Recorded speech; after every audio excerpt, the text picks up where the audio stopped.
Kwa majina naitwa Alexander Shabani Masomoa, natokea katika shule ya sekondari Makoka. Katika programu hii ambayo tumekuja leo kusafisha bahari,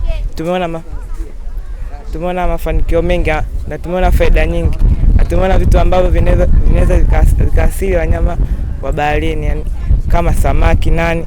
Kwa hiyo katika programu hii kama tunavyoona tumetoka kusafisha hapa, tumetoka taka mbalimbali hapo.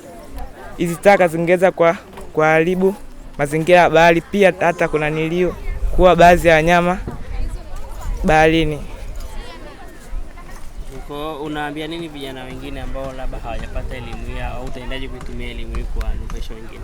Kupitia hii elimu naambia vijana wengine kwamba unapokuja mfano huko bichi kutembea nini, labda kwa mambo yako binafsi unataka kufanya, ni vibaya sana kuja kutupa takataka au kufanya vitu vibaya katika mazingira ya bahari. Na hii elimu hii inaweza kusaidia watu wengi, sababu maeneo kama haya unaona ni pato kubwa sana la taifa, ambalo inaweza kusaidia katika sekta ya uvuvi, sekta mbalimbali ambazo watu wanaweza kunufaika na kujipatia kipato.